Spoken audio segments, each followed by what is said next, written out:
Hello बच्चा लोग, this is Gopal sir and welcome to एजुस्टर्स।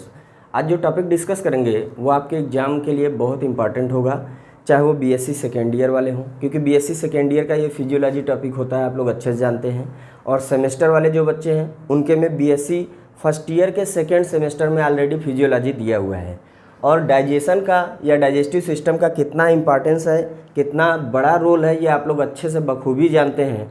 और वो डाइजेस्टिव सिस्टम जिसको हम पढ़ते हैं, अगर उसमें डायग्राम ना हो तो वैसे भी इनकम्प्लीट माना जाता है, क्योंकि जूलॉजी की जान ही डायग्राम है। अगर आपने सिर्फ डाइजेस्टिव सिस्टम को पढ़ा है तो आप कहीं ना कहीं कमी किए हैं, नंबर पाने में कंजूसी कर रहे हैं। अगर आपको ये खाली याद है तो ऑलरेडी फुल मार्क्स आप उठा सकते हैं। डाइजेस्टिव सिस्टम की अगर हम बात करें बेटा, तो मोस्ट इम्पॉर्टेंट हो जाता है ये पूरे क्लास के लिए और आपके बेसिक नॉलेज के लिए। डाइजेस्टिव सिस्टम सिर्फ इतने से ही नहीं कंप्लीट होता, ये कंप्लीट होता है दो पार्ट्स में। एक पार्ट्स होते हैं इसके ग्लैंड, क्या होते हैं इसके ग्लैंड होते हैं। एंड तक बने रहेंगे, आपको पूरा टॉपिक क्लियर हो जाएगा। और दूसरा होता है बेटा एलिमेंट्री कैनाल। एलिमेंट्री जो कैनाल होता है, कैनाल सिस्टम भी इसको बोलते हैं। तो यहाँ पे एलिमेंट्री कैनाल, और ये आपका जो दूसरा टॉपिक है ग्लैंड। ग्लैंड में हम लोगों को क्या पढ़ना है? ग्लैंड में हम देखते हैं कि यहाँ पे होता है एक जो माउथ और बक्कल कैविटी में होता है सैलिवरी ग्लैंड, जिसको सैलिवरी ग्लैंड बोलते हैं। दूसरे पे आता है लीवर और तीसरे पे आता है पैंक्रियाज। तीसरे पे आता है पैंक्रियाज। तो ये हमारे सैलिवरी ग्लैंड होते हैं और एलिमेंट्री कैनाल में ये सारा हमने डायग्राम में ड्रा किया हुआ है। चलिए इसको हम बताते हैं। और उसके बाद इसके जो 5 स्टेप्स होते हैं वो मोस्ट इंपॉर्टेंट होते हैं, क्योंकि उन्हीं 5 स्टेप से सारे क्वेश्चन बनते हैं। डाइजेस्टिव सिस्टम की जो एलिमेंट्री कैनाल है वो स्टार्ट होती है हमारे माउथ से। माउथ के पास जो स्पेस पाया जाता है वो होता है पूरा बक्कल कैविटी। बक्कल कैविटी आगे बढ़ता है जहाँ पे ओपन होता है फेरिंक्स से। इधर की तरफ होता है ग्लॉटिस, जिसको एपिग्लॉटिस और ग्लॉटिस बोला जाता है। जो यहाँ नोजल चेम्बर, ये नोजल पैसेज होता है, यहाँ से नोजल चेम्बर, और यहाँ से आके नोजोफेरिंक्स के पास ये अलग करता है। जब हम सांस लेते हैं तो इधर की तरफ का ढक देता है, श्वसन मार्ग को खोल देता है। जब हम क्या करते हैं, भोजन लेते हैं, तो यह इधर की तरफ यानी रेस्पिरेटरी आर्गन को हमारे ढक देता है और हमारा भोजन अंदर आसानी से चला जाता है। इसी वजह से बोला जाता है कि अगर आप खाना खा रहे हैं या भोजन कर रहे हैं तो उस समय बातें ना करें, क्योंकि दोनों ट्रैक अगर खुल जाएंगे तो कहीं ना कहीं गले में क्या होता है, खराश आ जाता है और खांसी आने लगता है, जिससे कभी कभी जान के लिए भी खतरा हो जाता है। तो प्लीज़ इसको ध्यान दें कि खाते समय बात नहीं किया जाता है, क्योंकि दोनों ट्रैक ना खुले रहें। अगर हम श्वसन कर रहे हैं तो उस समय क्या होता है, ये एपिग्लॉटिस बंद हो जाता है, जो हमारा भोजन वाला मार्ग होता है ये बंद हो जाता है और आसानी से श्वसन कर पाते हैं। तो वो रेस्पिरेशन में हम आप लोगों को बता देंगे बेटा। चलिए यहाँ से चलते हैं माउथ बक्कल कैविटी, ये वाली स्पेस जहाँ पे हम किसी भोज्य पदार्थ को क्या करते हैं, लेने के बाद कूचते हैं, पीसते हैं, चबाते हैं। जो फिजिकल डाइजेशन हम लोगों का होता है, ध्यान दीजिएगा, हम लोगों का फिजिकल डाइजेशन यहीं पे कंप्लीट होता है। और कुछ केमिकल डाइजेशन कंप्लीट होते हैं ये पैरोटिड के थ्रू, जो कान के पास यहाँ पे जो खत लोगों का होता है, जिसको बाल का खत बोला जाता है ना, यहाँ पे होता है पैरोटिड। और यहाँ पे इस मिडल जो दांत होता है इसके पास एक कैनाइन देखा जाता है, इसके जस्ट नीचे यहाँ पे ये वाला हमारा जो होता है इसको बोलते हैं सबलिंगुअल। और इसके बाद जो यहाँ मैंडिबल यानी जो जबड़े वाला पार्ट होता है, यहाँ पे नीचे के साइड क्या होता है, ये होता है ये होता है सब मैंडिबुलर ग्लैंड। तो ये 3 ग्लैंड हमारे बक्कल कैविटी में लार को सिक्रीट करते हैं, जिसमें सबसे ज़्यादा लाइसोजाइम होता है, जो फॉरेन पार्टिकल को किल करने में भी हेल्प करता है। लाइसोजाइम क्या करता है, बैक्टीरिया, वायरस, इन सबको हटाने में हेल्पफुल होता है और हमारी डाइजेशन अच्छे से हो जाए, इसलिए यहाँ वो सलाइवा को सिक्रीट करता है, लार को सिक्रीट करता है, जिसकी वजह से क्या होता है, फिजिकल डाइजेशन, जैसे दांत और जीभ की सहायता से कूचते हैं, पीसते हैं, चबाते हैं। और जब हमारे भोज्य पदार्थ लार में मिक्स हो जाते हैं तो लुगदी भोजन का बन के हमारे पैसेज में नीचे की तरफ बढ़ने लगता है। जब ये नीचे बढ़ता है तो पहुंचता है फेरिंक्स में, फेरिंक्स इसको पास आउट करता है और ये चला आता है ओइसोफेगस में। ओइसोफेगस में कोई ऐसे ग्लैंड नहीं होते, इसलिए ये सीधे पास करके भेज देता है हमारे स्टमक के फर्स्ट पार्ट में, जहाँ पे कार्डियक होता है, यहाँ पे वाल्व होता है। इस वाल्व को ये ढकेल के आगे की तरफ, नीचे की तरफ भोजन चले आते हैं। पूरा डिटेल आप लोगों को चाहिए वो भी हम देंगे। पहले इस वीडियो को आप लोग देखें। जो हमारी स्टमक होती है, स्टमक में 3 पार्ट होते हैं बेटा, जो muscles cardiac muscles, cardiac muscles की बनी होती है। जैसे यहाँ पे जो मसल्स पाए जाते हैं वहीं हमारे हार्ट में भी पाए जाते हैं, इसलिए यहाँ कार्डियक इसको बोला जाता है। तो ये कार्डियक से होते हुए फंडस में जो हमारी पूरी गैप वाली स्टेज होती है, जहाँ पे क्या होता है कि विली लाइक संरचना, फिंगर लाइक प्रोजेक्शन होता है, जो फूड को एब्जॉर्ब करने में भी हेल्प करते हैं। ये वाली स्पेस को बोला जाता है फंडस। और सबसे लास्ट वाला पार्ट जहाँ पे एक और वाल्व पाया जाता है जिसको पाइलोरिक वाल्व कहते हैं, वहाँ पे होता है पाइलोरिक। तो भोजन यहाँ पे घूमने पे जो डाइजेशन हुआ, एब्जॉर्प्शन हुआ, एसिमिलेशन हुआ, उसके बाद ये नीचे की तरफ बाकी मटेरियल बढ़ जाते हैं। जब बढ़ते हैं तो वो पहुँचते हैं हमारे स्मॉल इंटेस्टाइन के फर्स्ट पैसेज में, जिसका नाम है डिओडेनम। ये डिओडेनम कैसा होता है? यू शेप का होता है बेटा। इस डिओडेनम से अटैच होता है एक डक्ट, एक नली अटैच होती है। उस नली को बोला जाता है, इस नली को बोला जाता है पैंक्रियाटिक डक्ट। इस नली को बोला जाता है पैंक्रियाटिक डक्ट, जो अटैच होता है हमारे पैंक्रियास से, पैंक्रियास से अटैच होता है। और इस पैंक्रियास का ये रोल होता है कि ये 2 ग्लैंड की तरह काम करता है, एक इंडोक्राइन और एक एक्सोक्राइन। ये कुछ हार्मोन्स को भी सिक्रीट करता है और कुछ एंजाइम्स को भी सिक्रीट करता है, लाइक इंसुलिन। तो अभी हम आगे बात करेंगे क्योंकि उनका रोल अभी है नहीं। और यहाँ से जो अटैच होता है दूसरा एक डक्ट और होता है जो लीवर की तरफ आगे बढ़ जाता है। यहाँ पे हम इसको बोलते हैं, यहीं से हमने देखो नेमिंग किया हुआ है, ये नेमिंग आप देखेंगे, जिसको बोलते हैं हिपैटोपैंक्रियाटिक डक्ट, हिपैटोपैंक्रियाटिक डक्ट। और इसके नीचे वाले को हमने बोल दिया है पैंक्रियाटिक डक्ट, ये वाला हो गया पैंक्रियाटिक डक्ट।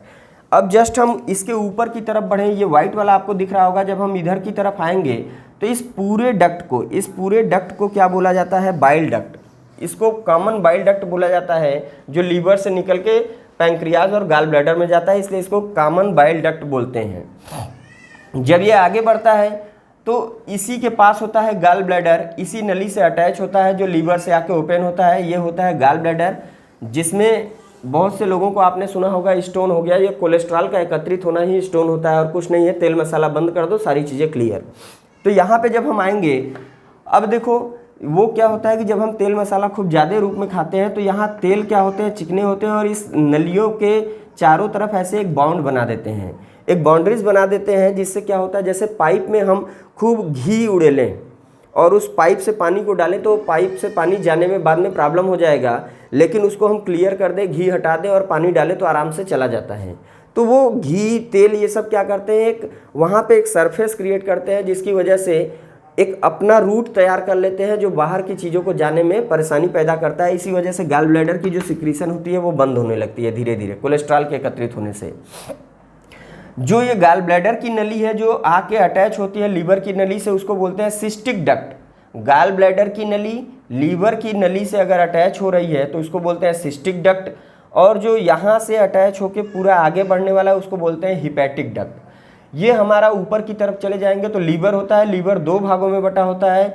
एक होता है बेटा लेफ्ट लोब जो छोटा होता है और एक होता है राइट लोब जो साइज में बड़ा होता है। लीवर 2 लोब में बटा होता है या 2 चेंबर में कह सकते हो। एक होता है राइट, एक होता है लेफ्ट। राइट थोड़ा बड़ा होता है, लेफ्ट वाला थोड़ा छोटा होता है। इसकी कितनी वेट है ये जरूर बताएं कमेंट बॉक्स में। देन ये डिओडेनम आगे की तरफ बढ़ता है। स्मॉल इंटेस्टाइन का पहला पार्ट हमने बोल दिया क्या है बेटा, डिओडेनम है। ये डिओडेनम आगे की तरफ बढ़ता है, जहाँ से ये घुमाव करके नीचे की तरफ अंदर जाता है आंत में घुसने के लिए लार्ज इंटेस्टाइन में। वो वाला पार्ट कहलाता है जेजुनम।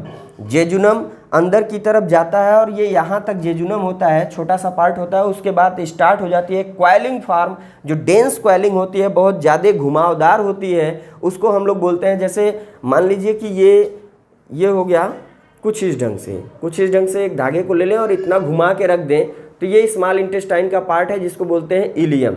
ये देखने में इतना बड़ा है, लेकिन जब हम इसको क्वाइल करते जाएं तो इतने में ये सिमट के रह गया। यही पार्ट कहलाता है इलियम। इसकी लेंथ बहुत बड़ी होती है, क्या होती है वो भी आप लोग जानेंगे। अब इलियम जो है ये आके एक नली से ओपन होती है। यहाँ पे एक छोटा सा चेम्बर होता है जो अब बनाना शुरू कर देगा लार्ज इंटेस्टाइन। तो उसका पहला पार्ट होता है सीकम। ये सीकम होता है CAECUM होता है। ये सीकम में आके ओपन होता है इलियम। हमारा स्मॉल इंटेस्टाइन का जो पहला भाग ओपन होता है जिसमें, उसको बोलते हैं सीकम। और ये सीकम लार्ज इंटेस्टाइन का पार्ट होता है।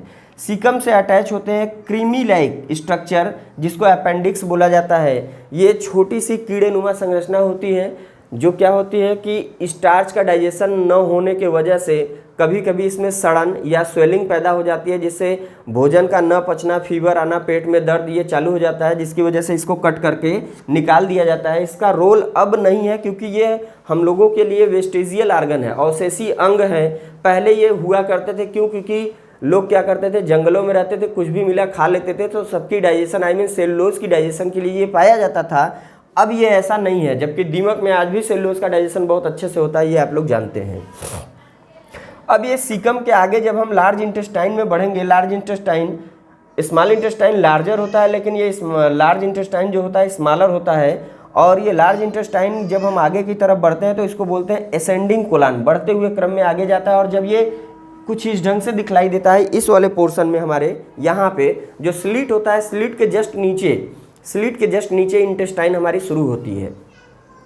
तो यहाँ पे जो होता है, अब यहाँ पे हम ध्यान देंगे कि ये ट्रांसवर्स कोलोन है, इस वाले पार्ट को बोला जाता है ट्रांसवर्स कोलोन। ये कुछ ऐसे बनते हैं, इसलिए इनको सिग्माइड कोलोन बोला जाता है। लेकिन कई बुक में आप देखेंगे यहाँ पे नेमिंग किया होता है, पर्टिकुलर इस जगह को दिखाया रहता है सेगमाइड कोलोन। तो आप लोग याद रखिएगा कि ये कुछ ऐसे सिग्मा आप लोग देखते हो, कुछ ऐसे बनने की संरचना होती है।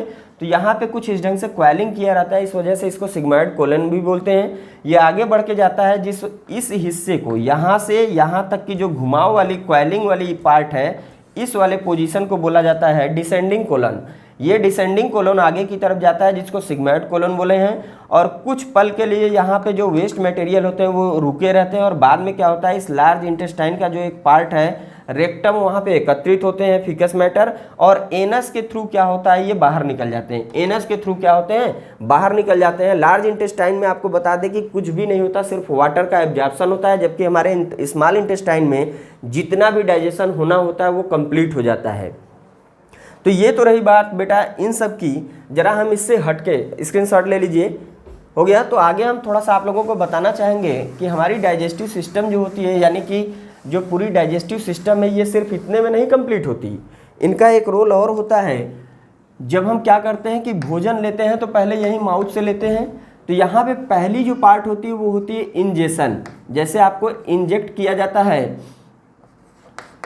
इंजेक्शन, आपको इंजेक्शन लगता है ना, तो फर्स्ट पार्ट क्या होता है, इंजेक्शन लगता है तो अंदर की तरफ कुछ उसमें से मटेरियल जाते हैं। तो इंजेक्शन का मतलब हो गया कि जब भी हम कोई भोज्य पदार्थ लेंगे मुंह में ही लेंगे, माउथ में हमने लिया। दूसरा पार्ट होता है डाइजेशन। अब डाइजेशन को सिर्फ डाइजेशन से ना देखें, यहाँ पे इसका दो रोल होता है, एक होता है फिजिकल, एक होता है केमिकल। जो फिजिकल होता है उसमें हमारे जो दांत होते हैं और जीभ होती है, ये क्या करती है, उसको कूचती है, पीसती है, चबाती है और अच्छे से मिक्सअप करती है लार के साथ, इसलिए वो होता है फिजिकल डाइजेशन। और जब लार आके उसको एकदम केमिकल पे परिवर्तित करने लगता है, हमारे भोज्य पदार्थ को थोड़ा लिक्विफाई करने लगता है, तो उसको बोलते हैं केमिकल डाइजेशन, जो अंदर तक देखने को मिलता है। जब ये केमिकल डाइजेशन के बाद हम नीचे की तरफ जाते हैं, जब यहाँ भोज्य पदार्थ पहुँचने लगता है, तो यहाँ से लेके पूरा हमारा स्मॉल इंटेस्टाइन तक क्या होता है, वहाँ होता है एब्जॉर्प्शन। एब्जॉर्प्शन में क्या हुआ, जैसे हमने कोई भोज्य पदार्थ यहाँ से लिया, ये आगे की तरफ बढ़ा। जैसे मान लो हमने यहाँ पे एक भोज्य पदार्थ लिया, ये हो गया भोजन, इसको हमने कूचा पीसा चबाया, और इसको जब हम आगे की तरफ बढ़ाते हैं, चलिए अगर दिख रहा होगा तो हम इसी पे कंटिन्यू रख देते हैं, क्योंकि लाइट ऑफ हो गया अचानक, तो हम कंटिन्यू रखते हैं। ये जो आगे की तरफ स्टेप्स बढ़ते हैं, थोड़ा हम लाइट ऑन कर दे रहे हैं, कुछ लाइट्स को अगर मिल जाएगा तो आप लोग ध्यान दीजिए, उससे पढ़ाई हो जाएगी। फिलहाल की क्लास को हम रोकेंगे नहीं, आगे बढ़ाएंगे, कंटिन्यू करेंगे। चलिए ठीक है, और प्लीज़ चैनल को लाइक शेयर सब्सक्राइब करते रहिएगा। अब ध्यान दीजिए कि यहाँ पे जो हमने भोज्य पदार्थ इसको लिया, ये कूचा पीसा चबाया, और ये लुगदी के रूप में कुछ ऐसे बन के ये नीचे की तरफ यहाँ पे आया, यहाँ पे आ गया बेटा। ये भोज्य पदार्थ जो हमने लिया था वो लिक्विड के फॉर्म में, लुगदी के फॉर्म में यहाँ तक आया। यहाँ क्या होता है कि इसमें अगर मौजूद है प्रोटीन है, कार्बोहाइड्रेट है, विटामिन है, लिपिड है, मिनरल्स हैं, तो उसको क्या करते हैं, यहाँ के जो माइक्रोविलाई होते हैं, जो सेल्स होते हैं माइक्रोविलाई के, ये क्या करते हैं कि ये चारों तरफ से ये सेल्स इनको एब्जॉर्ब करते हैं, अपनी अपनी तरफ क्या करते हैं, खींचते हैं। खींचेंगे तो इनमें मौजूद जो प्रोटीन, विटामिन, लिपिड ये सब है, सबको एब्जॉर्ब करेंगे, तब तो हमारे बॉडी में दिया जाएगा। तो इस स्टेप्स को बोलते हैं एब्जॉर्प्शन। और जस्ट इस स्टेप्स के बाद आता है हमारा एसिमिलेशन। एसिमिलेशन में क्या होता है बेटा कि जब ये एब्जॉर्ब कर लिए तो यहाँ पे protein, lipid, carbohydrate, fat, mineral जो भी है ये सिर्फ और सिर्फ हमारे स्टमक या इंटेस्टाइन को आवश्यकता नहीं होती इनकी आवश्यकता तो हमारे पूरे बॉडी को है, क्योंकि हम दौड़ रहे हैं तो हमको कार्बोहाइड्रेट आई मीन ग्लूकोज चाहिए। अगर हम एक्सरसाइज कर रहे हैं तो हमको बॉडी बिल्डिंग के लिए प्रोटीन की ज़रूरत होगी। अगर हमको स्वस्थ रहना है तो विटामिन की ज़रूरत होगी। अगर हमारी डाइजेशन अच्छी होनी है तो एंजाइम की ज़रूरत होगी। तो इन सब चीज़ों को सभी पार्ट्स में, सभी सेल में पहुंचाने के लिए यहाँ के जो सेल्स हैं अटैच होते हैं ब्लड के पतले पतले कैपिलरीज से, विसेल से, जो बाहर हमारे हाथ, पैर, सर, जहाँ भी हमारे आर्गन्स हैं सारे आर्गन्स को क्या करते हैं, सप्लाई करते हैं। इसी को बोला जाता है एसिमिलेशन। इस भोजन से तो जो भी मटेरियल था इन सारे सेल ने, हमारे डाइजेस्टिव आर्गन के, डाइजेस्टिव सिस्टम के सेल ने क्या किया, इनसे एब्जॉर्ब कर लिया। जितने भी मिनरल मटेरियल है, जितने भी प्रोटीन, विटामिन, कार्बोहाइड्रेट, सबको एब्जॉर्ब कर लिया।